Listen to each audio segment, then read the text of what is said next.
지난 2월 15일 날 이스라엘 내각이 일명 서안지구라고 불리우는 유대 사마리아 땅, 이 유대 사마리아 전 구역을 이스라엘의 국유지로 등록하는 이 법안을 통과시켰다고 합니다. 좀 자세히 설명해 주시죠. 그러니까 이제 국유지로 이제 전환했다는 얘기는 뭐냐면 이제 내국인 여기서 이제 유대인 이스라엘 국민이죠. 토지 거래 허가를 이제 합법화시킨 겁니다. 그러니까 뭐냐면 이스라엘 정부가 서안지구에 있는 유대 사마리아의 땅을 매입해서 일반 분양한다는 것이죠. 그게 이번 법안의 핵심 골자고, 그래서 2026년부터 앞으로 향후 4년간 30년까지 약 한 7,900만 달러를 투입해가지고 이제 그거 땅을 이제 다 사들인다는 얘기고, 그건 이제 시구역 지역에 이제 집중될 것이라고 하는데, 이 법안이 통과되면은 토지 등기부 정보가 다 공개됩니다. 토지대장이 공개되죠. 그동안은 이제 비공개로 있었나 봐요. 그리고 기존에는 이게 무슬림만 이 땅을 이제 거래할 수 있고, 뭐 비무슬림들은 사고팔고 할 수가 없었죠. 이것도 이제 폐지가 됩니다. 그래서 이게 배경이 뭐냐면 1967년 이후로 이제 거의 한 60년 만에 이제 이스라엘도 서안지구 땅을, 이스라엘 국민들도 서안지구 땅을 이제 살 수 있게 되는 그런 어떤 법안이 통과된 것이고, 기념비적인 것이고, 이게 왜 이렇게 발생했냐면, 간략한 역사를 짧게 얘기하면 6.1 전쟁 이후에 서안지구를 이제 IDF가 수복을 했죠. 근데 그것서 국제사회 아랍의 정서를 고려해서 요르단 칙령을 그냥 방기했습니다. 그 당시 요르단 칙령은 뭐였냐면, 서안지구에서는 이스라엘 국민들이 땅을 매입할 수 없다. 이게 칙령이었어요. 그거를 한 60년 동안 유지해온 거예요. 아랍의 정서를 고려해서. 그래서 지금 오늘까지 왔는데, 그래서 지금 어떤 상태냐? 국방부가 주로 관리를 해요. 그 서안지구의 책임자가 누구냐라면 사실상 우리로 치면 예를 들어서 도지사가 누구냐 했을 때, 서안지구를 도로 봤을 때 도지사가 누구냐 했을 때 국방부가 주무 실무자입니다. 그래서 거기서 뭔가 정착적 건설이나 뭐 부동산 개발을 하려면은 국방부의 승인을 받아야 돼요. 그동안은 이제 여기 승인이 안 떨어지니까 이 행정 절차가 거의 하늘의 별따기예요. 하세월 걸리죠. 아직 뭐 10년, 15년 정도 이렇게 막 진행되는 경우도 있고, 인허가 절차가, 토지 인허가 절차가. 그래서 이렇게 지금까지 왔는데 이게 완전 해방이 이제 족쇄가 풀린 것이죠. 그래서 그동안은 어떤 식으로 했냐? 법인이 구매를 해서 일반 개인한테 이렇게 양도하는 식으로 이렇게 했는데, 그것도 이제 요번에 법안이 고무적인 건 뭐냐면, 소물리치 재무장관이 주도를 한 건 맞아요. 왜냐면 돈을 투입해야 되니까 주무부처인 재무장관이 주도한 건 맞지만, 여기 유관부처인 국방부, 법무부도 같이 따라붙은 거예요. 그러니까 법무부가 이제 법제를 이제 정비하고, 국방부는 사실상 여기에 대한 군사 통제 지역이니까 거기에 대한 이제 맨데이트를 줘야 되기 때문에 이 세 개 부처가 요번 그 법안을 주도했다라고 보시면 되고, 각 부처와 국가기관에 총 35개의 신규지 기계를 신설해서 등록 업무를 담당하겠다는 거예요. 그 본격적으로 이제 서안지구 땅을 이제 국유화시켜서 민간한테 이제 이스라엘 국민들한테 이제 배포하게 분양하겠다라는 강력한 메시지죠. 그런데 서안지구라는 곳이요, 유대 사마리아 땅이죠. 그 땅이 1995년에 2차 오슬로 협정에 의해서 그 서안지구 안에서도 A구역, B구역, C구역 이렇게 나눠졌거든요. 그러면은 A구역, B구역, C구역 중에서 어느 구역에 땅을 살 수가 있다는 겁니까? 지금은 법상으로는 ABC 정구역이고요. 어허. 핵심은 C구역입니다. 그러니까 지도 보시면 아시겠지만 A구역은 서안지구 전체의 한 18%밖에 안 되고요. 피해가 행정 치안을 모두 담당하고, 핵심 거점 지역까지 소위 해서 많이 들어봤지만 테러가 창궐한 나빌루스, 라말라, 베들레헴 이 지역이란 말입니다. 근데 이게 18%밖에 안 돼요. 전체 서안지구에서. 근데 B구역은 전체 서안지구의 면적이 22%고 행정은 피해가 맞지만 치안은 이스라엘과 공동 관리하고 있죠. 그래서 20%인데, 이번 법안의 핵심이 뭐냐면 C구역에 집중돼 있습니다. 여기다 예산을 이제 쏟아붓는다는 얘기죠. 전체의 60%를 장악하고 있고, 이스라엘 국적자 내군인 토지 매입 거래 제한은 완전히 해제한 겁니다. 그래서 이게 이번에 어떤 법안의 핵심 골자라고 보이고, C구역을 본격적으로 이스라엘이 국유화해서 개발하겠다라는 의지의 표명이라고 볼 수 있습니다. 근데 앞서 설명한 것처럼 이 유대 사마리아 땅 서안지구는 1995년도에 2차 오슬로 협상에 의해서 C구역에 지금 말씀하신 그 60% 정도 해당되는 거죠. C구역에 유대인 정착촌을 건설했단 말입니다. 그럼에도 불구하고 국제사회가 주로 뭐 중동 국가들이긴 하지만 서안지구에다 유대인 정착촌 건설하는 거, 이건 불법 점령이다 계속 이렇게 주장해 왔단 말입니다. 또 그걸 그렇게 또 사실로 받아들이는 사람들도 있어 왔고요. 어떻습니까? 이 불법 점령이라고 하는 거, C구역, 오슬로 협정에 의해서 나누어진 그 C구역은 이스라엘이 관리하고 이스라엘이 이제 점유해서 살 수 있는 그 구역인데, 그곳에다가 유대인 정착촌 지은 것을 불법 점령이라고 주장하는 거에 대해서 좀 역사적 배경을 좀 설명해 주시죠. 그러니까 이거는 언제부터 거슬러 올라가야 되냐면 1917년 이른바 벨포어 선언까지 올라가야 됩니다. 그때 무슨 얘기냐? 벨포어 선언이 뭐냐면 벨포어라는 이제 영국 외무장관이 유대 국민국가를 지지한 거예요. 그 이른바 당시는 이제 팔레스타인 땅이라 불렀어요. 그 당시 지리명입니다. 현 이스라엘 땅 서안지구 포함해서 거기서의 그 유대인 역사적 역마성을 인정하고 그곳의 민족적 터전을 말한 것을 지지한다. 이게 벨포어 선언이에요. 그러니까 개별 국가인 영국이 이제 했으니까 뭐 그게 끝난 거가 아니라 그 벨포어 선언을 1920년대 산레모 회의에서 승인해가지고 그 당시에 유엔이었던 국제연맹에서 영국한테 위임 통치를 맡긴 겁니다. 팔레스타인 지역을 영국이 위임 통치해라. 거기서 또 동일한 얘기를 합니다. 위임 통치 문서 6조에는 팔레스타인 전역, 오늘날의 서안지구, C구역 모든 거 포함해서 유대인의 밀접한 정착을 장려하면서도 요 문구가 들어가 있어요. 그러니까 유대인 정착할 수 있다는 합법적 권리를 얘기했고 이 해당 지역을 유대민족 국가의 터전으로 지정한 것입니다. 근데 이게 여기서 끝난 게 아니라 1948년 유엔이 창설되면 그 시절에도 그대로 승계가 돼요. 그러니까 그 당시의 국제법 원칙인 신생 독립국은 기존 행정 경계를 그대로 계승한다라는 거예요. 그래서 이 원칙에 따라서 요르단, 시리아, 레바논, 이라크 국경도 이때 구획이 정해진 거예요. 그때 위인 통치령 그 경계선을 그대로 수립했기 때문에 고로 서안지구는 유엔까지는 거의 100% 이스라엘 땅이라고 보는 게 정확한 법률적 해석이고 또 이걸 뒷받침하는 게 유엔 헌장 80조에는 뭐라고 나와 있냐면 기존 위인 통치에서 부여된 권리를 별도의 합의 없이 그대로 유지한다. 근데 현재까지는 어떠한 조약이나 구성이 있는 문서도 이거를 파기하지 못했으므로 현재까지 문헌적 제도적 근거가 이제 유대인한테 있다라는 게 이제 밝혀진 거예요. 장황하게 설명했지만 핵심이 이겁니다. 1917년 벨포어 선언에 의해서 국제연맹 브리티스 맨데이트로 넘어와서 이게 유엔 1948년까지 승계돼서 그대로 법적인 연속성이 한 번도 끊어진 적이 없다라는 거예요. 48년도까지. 그래서 고로 여기에 대해서 불법 점유를 주장하는 건 틀린 얘기다라는 게 강력한 그 어떤 법 해석의 주류 학설이라고 보여집니다. 근데 이제 1947년에 유엔에서 그 땅을 팔레스타인 땅을 이제 분할하는 결정을 내려요. 그래서 팔레스타인 땅을 이제 세 등분으로 나눠가지고 여기는 유대인들이 나라를 만들고 여기는 아랍 사람들이 나라를 만들어라. 이렇게 해서 이제 분할을 해줘서 1948년에 유대인들은 유대인 구역에다가 이스라엘이라는 나라를 독립을 한단 말이에요. 근데 유엔이 나눠 아랍 사람들에게 그 할당해 준 그 땅, 그게 이제 서안지구죠. 유대 사마리아 땅. 여기를 아랍 사람들이 이스라엘은 독립을 하는데 아랍 사람들은 독립을 안 해요. 독립을 안 하고 오히려 요르단이 거기 가가지고 통치를 점령을 해버려요. 그런 측면에서 따진다면은 오히려 요르단이 그 서안지구를 통치하는 거 점령한 게 이게 불법 점령 아닙니까? 그렇죠. 그 정확하게 보신 건데요. 자, 그게 이제 유엔에서 이제 승계하기로 했는데 팔레스타인이 빠져나간 거예요. 그래서 이스라엘 단독 정부가 이제 수립이 된 거죠.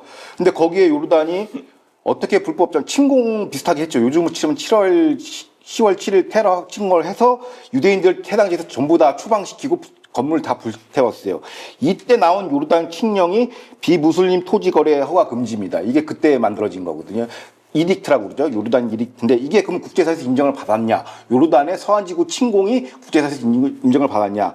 아니라는 거예요. 불법 점령이라고 그러고 이걸 유엔에서는 이걸 인정하지 않았어요. 고의로 요르단이 서안지구를 지금 점령하는 거는 이건 불법 점령이었다고 이제 그 당시에 판시를 했고 이미 국제사회와 유엔에서 그리고 그 다음에 무슨 일이 있었습니까? 48년 이후에 67년에 이른바 그 유명한 6.1 전쟁이 있었죠. 그러면 이 6.1 전쟁의 법적 성격에 대고 또 이건 불법 전쟁이라고 또 반유대 세력들이 공격을 하죠. 근데 뭐 선제 타격이기 때문에 근데 사실상 이거는 합법적인 방어적 전쟁이었다는 것이죠. 무슨 얘기냐? 이집트가 티란 해협을 봉쇄를 했습니다.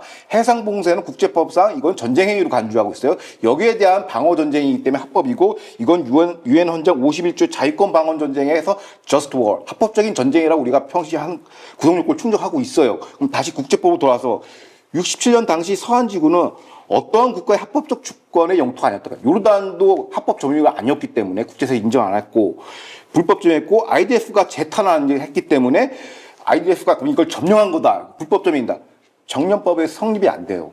점령법이라는 거는 합법적 주권권이 축출되었을 때 이 경우에 예를 들어서 요르단이죠. 요르단이 합법적으로 그걸 점유하고 있었고 그게 축출됐을 때 이제 점령법이 적용이 되는데 요르단 자체가 합법적인 점유를 하지 않았으므로 그 점령법 적용이 되지 않는다는 해석이 주류 학설입니다. 그래서 일각의 세계는 6.1 전쟁에 의한 불법 전쟁에 의한 불법 점령은 국제법상 원천적으로 성립하지 않는다라는 거예요. 정반대의 주장을 하고 있는 거죠. 그건 주장일 뿐이죠. 레토릭이고. 이게 이제 핵심이라고 그 현대 법학자들은 얘기하고 있습니다. 그런데 95년도에 그 2차 오슬로 협정에서 그 서한지구안을 A구역, B구역, C구역 이렇게 나눠서 C구역은 유대인들이 들어가서 살아도 된다. 그리고 유대인들이 이스라엘이 통치한다, 관리한다 이렇게 약속을 했다 하더라도 전쟁을 통해서 점령한 땅에 인구를 강제로 이주시키는 것 이것은 1950년도에 발효된 4차 이 제네바 협상 여기에 위배가 된다. 원래는 그 4차 제네바 협상에 의하면은 전쟁으로 확보한 점령된 땅으로 자국민들을 강제로 이주시켜서 거기서 살게 하고 이걸 못하게 하는 이 약속인가 봐요. 그래서 이거를 위반한 것이 이스라엘이다. 이렇게 주장하는 사람도 있습니다. 그러니까 이제 그 제네바 협약 그걸 다시 들여다보면 이렇습니다. 오늘 좀 약간 법률 얘기를 많이 할게요. 제49조 6항은 점령국이 자국 민간인을 강제로 점령지로 이주시킬 수 없는 걸 금지하는 법안입니다. 그 감독님 말씀 맞아요. 그러면 이스라엘이 이 경우에 해당되느냐 이게 이제 핵심 쟁점인데 2차 세계대전 이 제네바 협정의 취지는 뭐냐면 2차 세계대전 직후에 강제적 대규모 이른바 파퓰레이션 트랜스퍼를 하죠. 자기 점령국에 강제로 이주시키는 건데 자발적 이동이나 강제성 없는 정착은 해당 사항이 없다. 그럼 이스라엘은 뭐다? 이스라엘 정부가 이스라엘 국민 보고 야 가서 살아라고 강제하지 않았어요.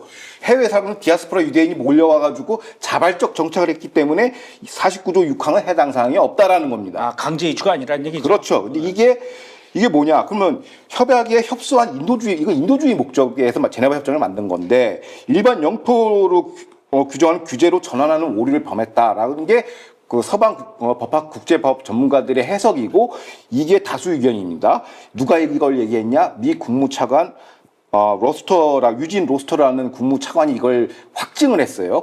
이 국무차관 유진 로스터가 어떤 사람이냐면 6.1 전쟁 직후에 이제 이걸 해결하기 위해서 유엔 헌장 6장에 근거해서 유엔 안보리 242호를 이제 발의한 사람이에요. 이거 주필이고 이 사람이 바로 미국 국무차관 유진 로스터가 이 해석을 했다. 고로 유대인의 서한지구 정착은 합법이라고 이 사람이 명시적으로 얘기를 했어요. 자기 자서전에서 얘기했고 나중에 은퇴 후에 자기 교수 생활을 하면서 이 논문으로도 얘기했습니다.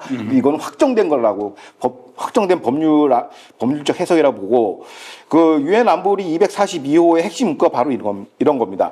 안전하고 인정받는 경계선을 확보할 권리, 즉 이스라엘 정착민에 대한 합법적인 중고조약으로 지금 활용되고 있어요. 근데 일각에서는 이게 앙비론이 있어요. 서두에는 일각에서 뭐라고 얘기했냐면 이거 242호를 자꾸 67년 이전 국경으로 회수해야 된다. 그래서 고로 이스라엘이 나가야 된다는데 이거는 잘못된 해석이라고 당시 협상을 주도했던 유진 로스트가 자기 자서전 논문에서 재차 반박을 합니다. 틀린 얘기라고. 그럼 무슨 얘기냐? 종합하면 이스라엘 불법 점령, 전쟁 이런 것들은 국제사회에서 널리 반복되어 온 불법성 담론이다. 실제로 법적 판결이나 확정된 게 하나도 없어요. 오히려 반복적인 반유대 외교적 레토릭에 불과할 뿐이지 그 관행을 통해서 거짓 선동임을 확증하는 것이 법적 해석은 이스라엘 편을 손을 들고 있습니다. 어쨌든 그 서한지구의 C구역에 유대인들이 들어가서 이제 정착촌을 건설하고 그곳에 들어가서 사는 것은 거주하는 것은 분명히 오슬로 2차 협정에 따른 합법적인 사실이에요. 이건 뭐 역사적 팩트니까. 오히려 이곳에 살고 있는 그 유대인들을 향해서 공격하고 테러하고 이런 거야말로 오슬로 협정을 깨는 약속 위반 이런 행위로 볼 수 있는 거 아닙니까? 그러니까 유엔 결의안 242호 앞서 전에 얘기한 그 결의안이 자꾸 왜 논쟁의 중심되냐 약간 양비론적으로 있어요. 서문에. 영토 반환과 평화를 보장한다라는 얘기가 있죠. 이 기본 원칙을 있는데 그냥 선언적 의미인데 이거를 구체적으로 실현한 게 감독님이 말씀하신 오슬로 협정입니다. 그 1차 오슬로 협정은 1993년도에 이제 빌 클린턴하고 이제 그 캠프 데이비드 회담을 했었죠. 거기서 나왔는데 거기서는 선언적 원칙 몇 가지 원칙인데 팔레스타인 자치정부를 수립한다. 1번. 그 다음에 상호 인정. 팔레스타인 서로의 존재를 인정한다. 그 다음에 팔레스타인은 PLO죠. 테러 농성을 포기한다라고 명시적으로 나와 있어요. 이거를 구체화시킨 게 오슬협정 2. 그게 그 95년에 나온 게 이제 두 가지죠. 서한지구에서 ABC 구역을 분할하는 거랑 가자지구를 다시 반환한다라는 거예요. 당시 이스라엘 수뇌부들, 그러니까 약간 노동당 계열의 극좌 수뇌부들은 그래 국제사회 압력도 있고 하니까 땅을 주는 대신에 우리가 평화를 사겠다라는 걸로 국민들을 설득을 했죠. 라빈 총리가 해서 1차 오슬로 협정했는데 그 정치 테러범한테 암살당했어요. 이스라엘 그 구구파들한테. 그건 이제 왜 그러냐. 우리의 그 피족과 같은 땅을 왜 얘한테 주냐 해서 암살을 당했는데 그 당시 명분이 뭐냐면 영토를 주는 대신에 평화를 반환하겠다. 오케이. 그래서 오슬로 협정을 지금 한 수십 년대, 90년대 이후부터 지금까지 해왔는데 무슨 일이 있었냐. 협정 합의 직후부터 2차 인티파다가 있었고요. 지속적인 반복적인 팔레스타인과 폭력 테러가 있었고 그거의 활용 전점이 바로 17 학살 테러 침공입니다. 그래서 이스라엘 현지에서는 오슬로 협정은 본질적으로 파기된 거다. 왜? 그 협정 제1정 선언적 원칙에 팔레스타인 자치정부 수립과 상호 인정, 그 다음에 테러 노선 포기를 단언하는데 셋 다 안 했거든요. 인정을 안 해요. 그래서 다 부셔버린 거예요. 그래서 이건 이 오슬로 협정은 10월 7일로 이제 파기된 거라고 이제 현지에서는 해석하고 있습니다. 그리고 그러면 이제 이른바 이제 이스라엘 극자 수뇌부들이 이제 팔레스타인 입국 해법의 어떤 근거가 여기서 나오는데 오슬로 협정이 실패했다는 반증이고 오슬로 협정의 결과값은 17일 학살 테러라는 게 모든 전문가, 이스라엘 국민 정서도 여기에 이제 합의가 됐던 것이죠. 그래서 사실상 오슬로 협정은 파기된 것이라고 현지에서는 분석하고 있습니다.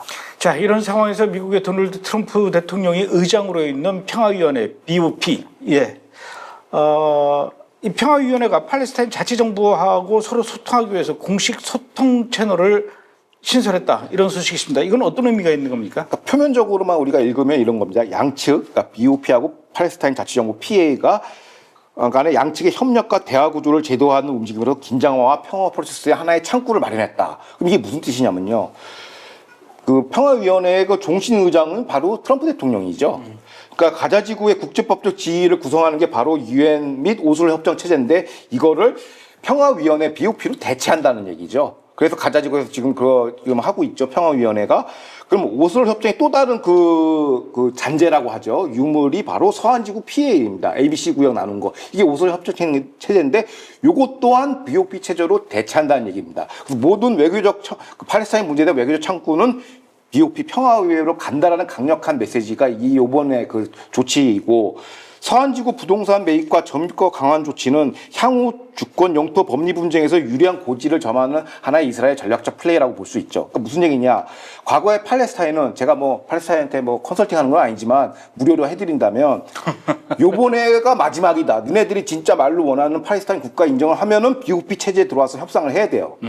왜냐하면 지난번에 47년에서 48년 넘어갈 때 그때 위임 통치령에서 얘네들 배째라고 해서 나갔거든요. 그 협의체에서. 그래서 이스라엘 단독 동부가 수립된 것이고 팔레스타인이 미아가 된 것입니다. 국제법상으로. 사실상 미아예요.